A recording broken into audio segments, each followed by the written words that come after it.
It was the kind of cold that seeps through every layer, straight into your bones. The snow had started falling earlier that afternoon, but now it was a full-on storm, blowing sideways, covering everything in a silent white. The last bus had passed 15 minutes ago, its red lights vanishing into the darkness like a distant hope. Emily stood there on the shoulder of a nearly empty road just outside Chicago, her coat too thin for this kind of cold, her arms wrapped tightly around her 5-year-old daughter, Lily, who was asleep against her chest. Her breath came in clouds, but her mind was frozen in something far worse than weather, helplessness. Her car had given up 2 blocks ago. The engine sputtered, choked, and died, refusing to start again.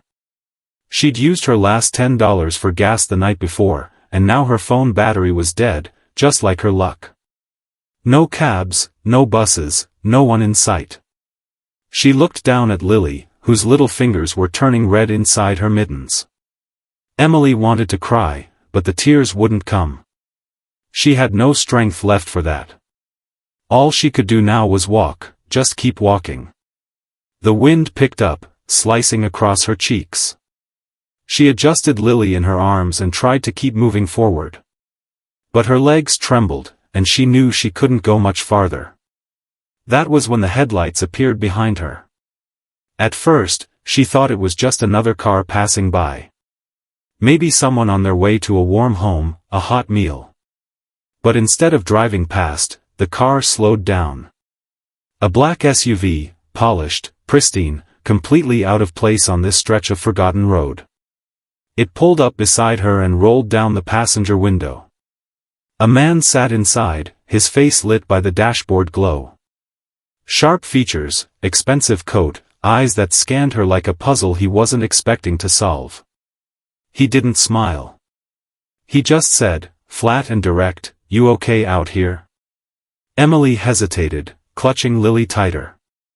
"My car broke down. I'm just trying to get home." He glanced ahead, then back at her. "Where's home?" "Fifth and Rockwell. By the old tracks." Her voice cracked with cold. He looked like he didn't know whether to pity her or drive away. "That's not walking distance. Get in." Emily froze. Get in? With a stranger? Every warning bell in her brain went off at once. But then Lily stirred against her, letting out a tiny whimper. "I can sit in the back," she offered quickly, her voice shaking. Just until we get there." He nodded, unlocking the doors with a click. "Fine. But keep the kid warm. This cold'll bite harder than you think." She opened the door, climbed in with Lily, and pulled the door shut. It was warm inside. Almost painfully so. For a moment, she just sat there, eyes closed, letting the heat thaw her face. The man didn't speak again for a while. He just drove, calm, precise, like he had somewhere more important to be. But every now and then, he glanced at her in the mirror. That's how 2 completely different worlds collided, one from a corner office, the other from a corner booth at a diner, brought together by a broken car, a freezing night, and the quiet desperation of a mother who had run out of options. She didn't know his name. He didn't know her story. But in that moment, something fragile and invisible passed between them. Not kindness. Not pity. Just curiosity. And neither of them could have guessed how far this one ride would go. The SUV moved smoothly along the icy roads, its tires barely making a sound on the snow-covered pavement. Emily sat in the back seat, holding Lily close, watching the soft glow of streetlights blur past the window. For the first time all day, she felt warmth, not just physical, but a strange kind of calm she wasn't used to. The man hadn't said another word since they got in. His eyes stayed fixed on the road, one hand resting lightly on the wheel, the other occasionally adjusting the heat. Everything about him was precise. Controlled. Clean lines, clean car, clean life. Emily, by contrast, felt like a mess, her coat still damp from the snow, hair falling out of a loose bun, her boots stained with salt and slush. She adjusted Lily's head on her shoulder and looked up at the rearview mirror. He was looking at her. She looked away quickly. "What's your name?" His voice came out calm, but not unfriendly. "Emily," she said softly. "And this is Lily." He gave a small nod. "Nathan." The silence returned, but this time it didn't feel cold. Just cautious. Like two people slowly sizing each other up without even realizing it. After a few minutes, Nathan spoke again. "You live alone?" Emily tensed. "Yes. It's just us." He didn't comment. Didn't judge. Just kept driving. But Emily caught the way his jaw tightened slightly. Like the idea of a woman and child walking alone in a snowstorm didn't sit right with him. Lily stirred again and whispered, half asleep, "Mommy, are we safe now?" Emily kissed her forehead. "Yes, baby. We're safe." Nathan heard it. She knew he did. They passed through a rough part of town, shuttered storefronts, flickering street lamps, graffiti-covered walls. Nathan slowed the car, glancing out the window. "You live around here?" he asked. Emily nodded, pointing toward a crumbling brick building up ahead. "That's us. Apartment 3C. Nathan pulled over and parked. For a moment, he didn't say anything. Then, he turned around slightly in his seat to look at her. "You shouldn't be walking these streets. Especially with a kid." Emily smiled faintly. "I don't really have a choice." He opened his mouth to say something, but stopped. The look in her eyes, tired, proud, unapologetic, seemed to quiet whatever judgment he was about to speak. She reached for the door handle. "Thank you for the ride." Nathan hesitated. Then, almost reluctantly, he said, "Wait." She paused. He reached into the passenger seat and picked up a white paper bag with a logo from a high-end restaurant downtown. "Take this. It's still warm." Emily stared at the bag. "I can't." It was going to waste. There was no pity in his voice. Just a flat practicality. Like he was offering a spare umbrella during a rainstorm. She took it. Their fingers brushed for half a second. He looked at her, really looked this time. Not the mess. Not the poverty. Just her. Emily nodded again. "Good night, Nathan." She stepped out into the snow, cradling Lily in one arm and the warm bag in the other. She didn't look back. Nathan sat in the car for a long time after she disappeared into the building. He didn't turn the engine on right away. Just stared out the windshield into the swirling snow, as if trying to make sense of something unexpected. He didn't know why he stopped. He didn't know why he cared. But something about her face. Something about that child's voice. It stayed with him. And it would follow him long after he drove away. The next morning came with gray skies and thin light spilling across the city like a tired apology. Nathan sat at his desk on the 28th floor of a sleek glass tower, surrounded by modern art and silence. His assistant was late. The board meeting was in 2 hours. His phone kept buzzing. But none of it held his focus.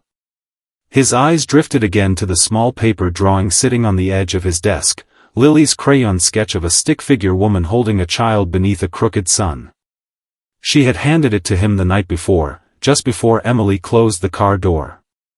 "For you," she'd whispered sleepily. He hadn't meant to keep it. But somehow, it made it inside his coat pocket. And now, it was the only thing in his office not ordered, framed, or perfectly measured. Around noon, he left the building without telling anyone. No driver, no assistant. Just himself, in the same coat, navigating through neighborhoods no one in his world ever mentioned. He found the building. Same cracked windows. Same broken mailbox. And as he pulled over, there she was, Emily, sitting on the front stoop with a paper cup of coffee in one hand and Lily curled up in her lap, half asleep, bundled in a too small pink jacket. She looked up as he approached, clearly startled.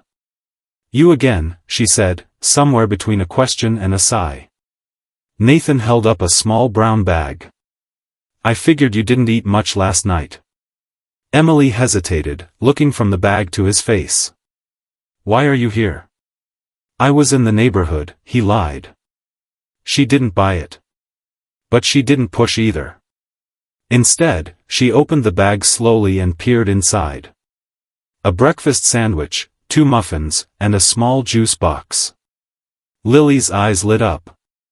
"I shouldn't accept this," Emily said quietly. "Then let the kid have it," he replied. That broke the tension. She gave a dry laugh and shook her head. "You always this generous to strangers on the street?" "No," he said simply. They sat in silence for a while. Just 2 adults from different worlds, watching the snow melt into dirty puddles. Lily munched happily beside them. Nathan glanced over. "You work?" Emily nodded. "Diner on 7th, evening shift. Cleaning mostly. Sometimes kitchen when someone doesn't show." "You have anyone else?" She looked at him for a long second. "No." The quiet that followed was thicker than the cold. Then, as if the words were pushed out against her better judgment, she added, "He left before Lily was born. I was 22. My mom passed a year later. It's been just us since." Nathan didn't respond. But his jaw clenched slightly. Emily took a sip of her coffee and looked down the street. "People always think being poor is about money. But it's more than that. It's about disappearing. No one sees you anymore. You become invisible." He didn't speak. But she felt something shift. A flicker behind his polished exterior. Finally, he stood. "If you ever need help finding better work, I might know someone." She looked up, suspicious. "You some kind of recruiter?" He hesitated. "Something like that." Emily gave a small smile.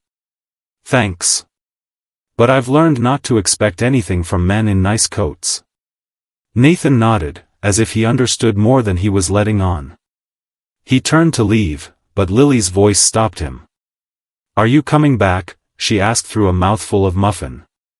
He looked back at the little girl, her eyes wide and hopeful. Then at Emily, who suddenly seemed unsure for the first time. "I don't know," he said honestly. "Do you want me to?" Lily nodded without hesitation. And Emily, she didn't say yes. But she didn't say no, either. As Nathan walked away, a strange warmth filled the cold space between them. Something had shifted. Not completely. Not loudly. But undeniably. And for the first time in a long time, Emily didn't feel invisible anymore. The days that followed were quiet but different. Nathan didn't come back right away, but he thought about them. Often. In meetings, in his car, even during the silent hours before dawn when the city was still and he had no one to pretend for. There was something about the way Emily had spoken, unapologetically, plainly, that stayed with him longer than it should have. He found himself driving past the diner on 7th more than once, slowing down just enough to catch a glimpse of her through the steamed-up windows. Hair tied back, sleeves rolled up, moving quickly between tables. Efficient. Focused. Invisible to the customers she served. On Friday night, as the snow began to fall again, he finally stepped inside. The bell above the door rang as he entered, and for a second, everything paused. Emily stood behind the counter, refilling a pot of coffee. She looked up and blinked. Not surprised. Not annoyed. Just curious. Nathan sat down at the far end of the counter. Didn't speak. Just waited. She walked over, wiped the counter absently, and said, "You don't strike me as the greasy spoon type." He gave a faint smile. I'm not. You here to check if I'm working hard enough? No, he said. I just figured, it's easier to talk when no one's freezing. She poured him a cup of coffee without asking. He took it. For a while, they just sat. The low hum of chatter around them, the sizzle from the kitchen, a child's voice laughing in the corner booth. Then Emily leaned her elbows on the counter and looked at him, not in the way people look at powerful men, but in the way you look at someone who might just understand. So what's your story? She asked. You always stop for strangers? Nathan didn't answer right away. He stared at his coffee, like the truth was somewhere at the bottom of the cup. I was raised by a single mom, he said finally. She worked nights. Factory shifts. Always tired. But she made sure I had food, shoes that fit, school books, even if she didn't eat herself. Emily didn't interrupt. She just listened. She died when I was 21, he continued. Stroke. Too much stress. Not enough sleep. No insurance. There was a long pause. I swore I'd never be poor again, he said. And I never was. But it cost me things I didn't know I was giving up. Emily looked at him for a long moment. That's why you gave me that food, she said quietly. You saw her. In me. He nodded once. I don't usually get involved. But that night. I couldn't just drive away. Emily ran a hand through her hair and let out a slow breath. You know, when Lily was born, I didn't cry. Not a single tear. I was too scared to feel anything. Just held her and kept whispering, I got you. I got you. I got you. Nathan looked up. Their eyes met, really met, for the first time. In that moment, it wasn't CEO and waitress. Wasn't rich and poor. It was two people, worn down by different roads, but carrying the same weight. And for a few minutes, in the middle of a cheap diner with flickering lights and burnt coffee, they found a kind of quiet neither of them had known in years. Emily looked away first, wiping an imaginary stain on the counter. You're not like most men I've met. Nathan shrugged. You're not like most women I've ignored.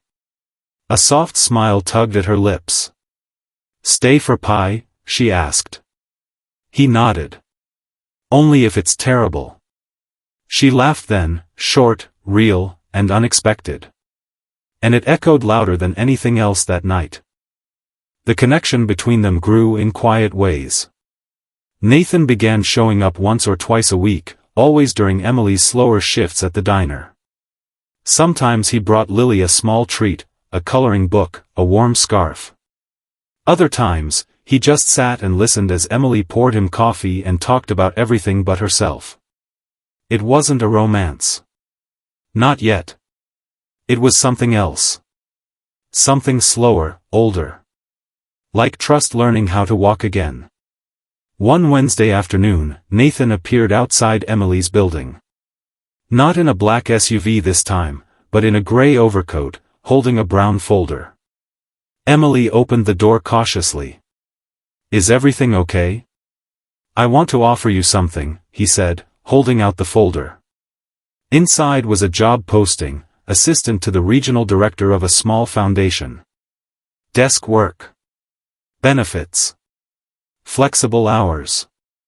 It paid nearly double what she earned at the diner. Emily stared at the paper. Why are you doing this? Because you're smart. And you deserve a shot at something more stable. Her eyes narrowed. So this is charity now? No, Nathan said quickly. It's a real job. With real responsibilities. I didn't pull strings. You'd interview like anyone else. She handed the folder back, her fingers trembling. You don't get it. You walk in here, offer jobs, toys, food, and it's nice, really, but you don't know what it's like to survive on luck and grace every single day. I'm trying to help. No, you're trying to fix me. Nathan blinked, caught off guard. Is that what you think? She stepped back slightly. You feel guilty about your past, and I'm your way to make it right. You saw your mother in me. Maybe even in Lily. But we're not your second chance, Nathan. His face darkened. You think this is easy for me? You think it's nothing to show up in your world and not be judged? Emily folded her arms. You're not the one with everything to lose. I was trying to respect you. To not bulldoze your life. But maybe that was a mistake. Her voice softened, but only a little. Respect doesn't mean assuming what I need. It means asking.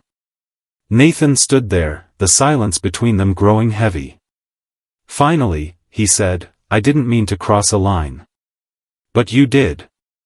Neither of them moved. Neither of them wanted to be the first to walk away. But the hurt hung too loud between them. I should go, he said, finally. Emily nodded, not trusting her voice. He turned, walked down the steps, and disappeared into the winter light without looking back. Lily came to the door moments later, rubbing her eyes. Was that him? Emily crouched down, brushing a hand through her daughter's hair. He's not coming today, sweetie. But he always brings cinnamon rolls. Emily swallowed the ache rising in her throat. Not today. And as she closed the door, she realized that what hurt the most wasn't that he had offered too much. It was that, deep down, a part of her had wanted to say yes.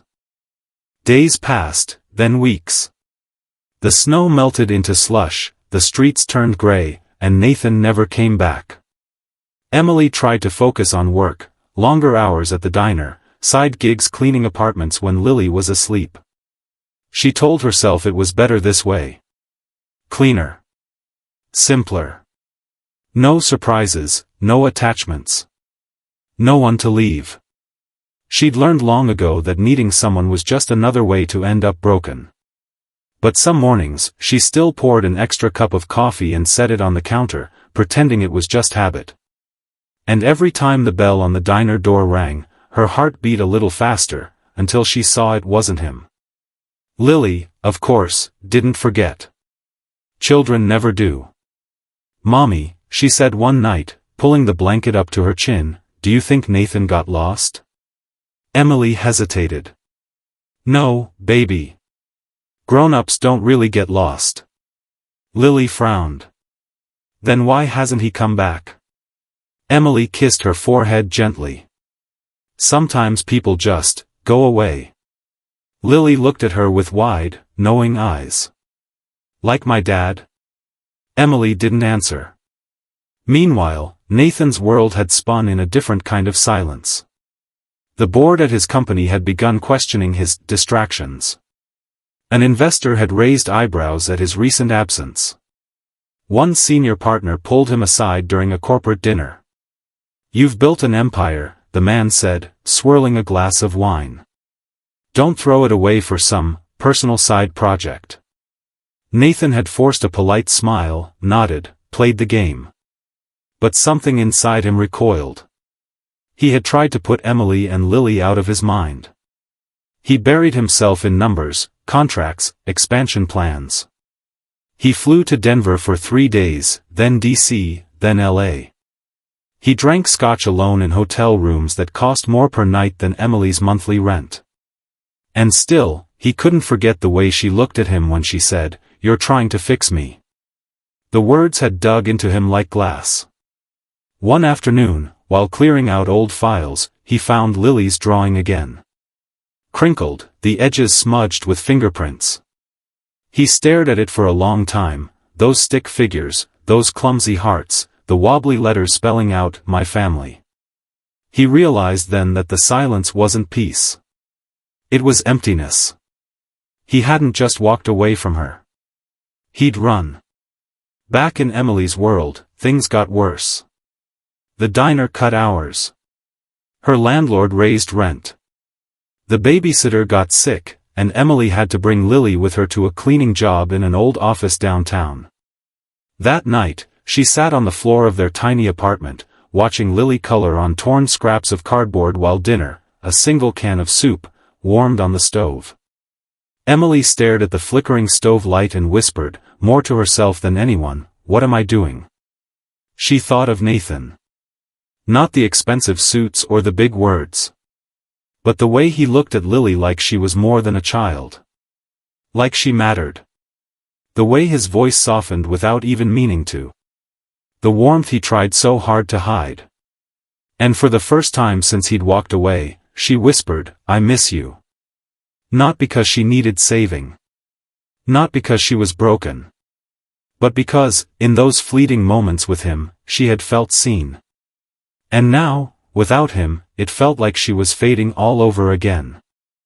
The days stretched long and shapeless. Nathan went back to living the life everyone expected him to.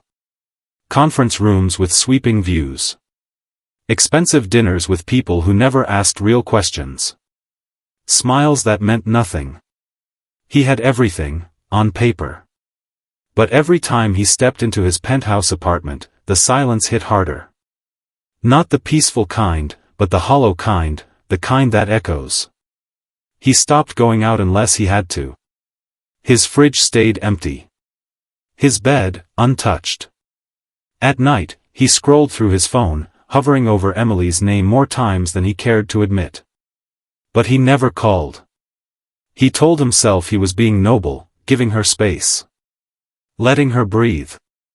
But the truth tasted more like fear. And then came the night he attended the city gala, standing beneath a chandelier worth more than most people's homes, surrounded by mayors, bankers, media. His name was announced. A toast was raised. Cameras flashed. But as applause filled the ballroom, Nathan saw none of it. All he could think about was a cracked apartment window, a little girl in a pink jacket, and a woman who had once told him she didn't expect anything from men like him. He left the gala early, loosened his tie in the back seat of his car, and asked his driver to take him somewhere without saying where. He ended up parked a block away from Emily's building. Lights were off. The street quiet. He didn't get out. Just sat there, gripping the steering wheel, knowing he didn't belong and aching anyway. Back in the apartment, Emily sat at the kitchen table, eyes tired, flipping through mail she didn't want to open. Lily, sitting on the floor in her pajamas, looked up suddenly. "Mommy, I drew him today." Emily looked over. "Drew who?"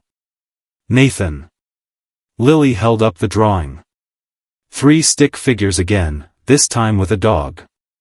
The name, family, written in shaky purple marker across the top. Emily smiled, but it didn't reach her eyes.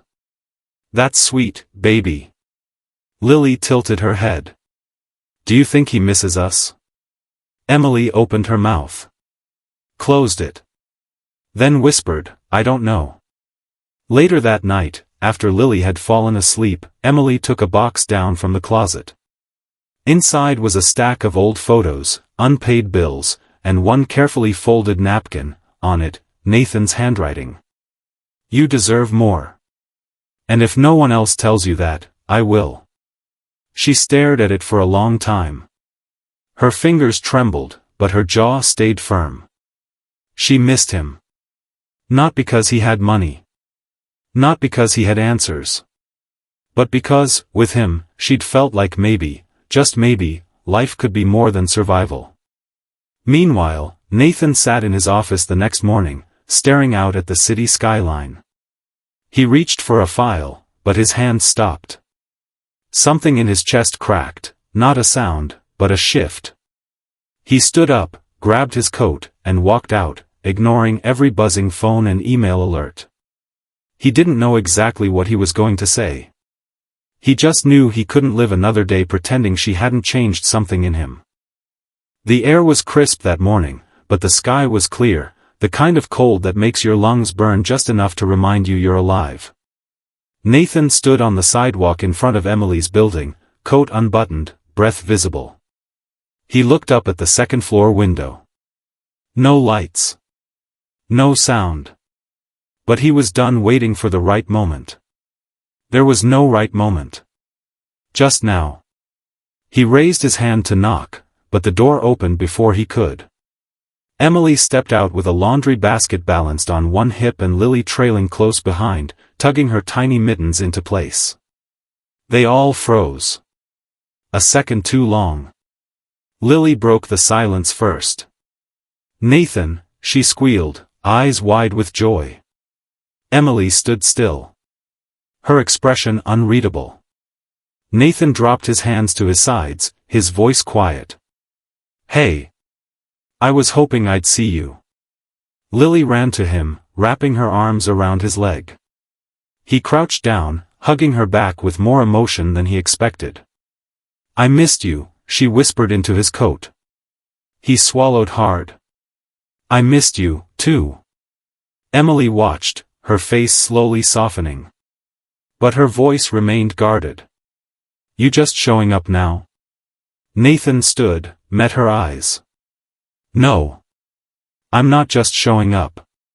I left because I thought I was helping by staying away. I thought I'd complicated your life." "You did," she said, steady. "I know. And I'm sorry." He glanced down at Lily, then back up.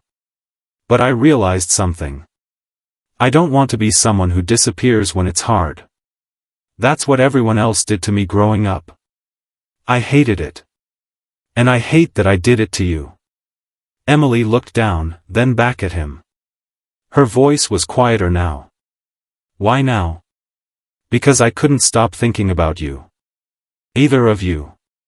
And not because I want to fix anything. I know I can't."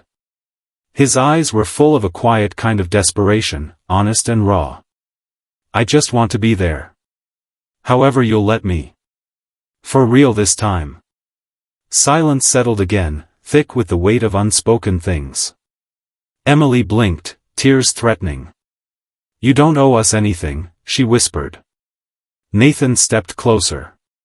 "Maybe not. But maybe this time, I get to choose what I give, not out of guilt or pity, but because I want to. Because I care." Lily tugged on Emily's sleeve. "Can he come with us to the laundromat?" Emily laughed softly, a sound Nathan hadn't heard in weeks. She looked at him, really looked at him. And for the first time, without walls. "You carry the basket," she said. His eyes lit up. "Deal." They walked together, Nathan holding the laundry, Lily skipping between them, the street bathed in morning light. It wasn't a dramatic kiss. It wasn't fireworks or swelling music. It was quieter. Stronger. It was the beginning of something real. Something earned. Something that might actually last. 1 year later, the snow came again, but this time, it felt different. Nathan stood outside a small, sunlit building with a modest sign hanging above the door, the Haven Center, for single moms and kids. Beneath the name, in smaller letters, read, "Because no one should have to do it alone." Inside, laughter echoed from the common room where kids played with donated toys and volunteers served warm meals. In the office, Emily sat at a desk, not behind a counter, not on her feet 12 hours a day, but in her own space, with photos of Lily pinned next to event flyers and a whiteboard full of goals. She wasn't just surviving anymore. She was leading. The center had been their joint dream, born from late-night talks over microwaved pasta and scribbled ideas on diner napkins. Nathan had offered funding and connections. Emily brought heart, grit, and lived experience. They hadn't rushed anything between them. There was no proposal on a rooftop or grand declaration. Just small steps. Honest conversations. Slow, steady trust. But on this day, beneath a sky clear and endless, they stood together, side by side, watching Lily help a younger boy zip his coat. "She's really grown up," Nathan said softly. Emily nodded. "She's still waiting for that dog, though." Nathan laughed. "Maybe for Christmas." Emily turned to him. "You know, when you showed up that morning, I didn't think it would last. I didn't even believe it was real." "I didn't either," he admitted. But somehow, here we are. She smiled at him, tired, radiant, unguarded. Thank you for not giving up. He reached for her hand and held it. Thank you for letting me in. Outside, snow began to fall again, soft, slow, peaceful. Lily ran to the window, her voice bright. It's snowing again. Just like the night we met. Emily looked at Nathan, their fingers still intertwined. And in that moment, surrounded by warmth, chaos, hope, and healing, she realized the truth. The storm hadn't broken them. It had brought them home.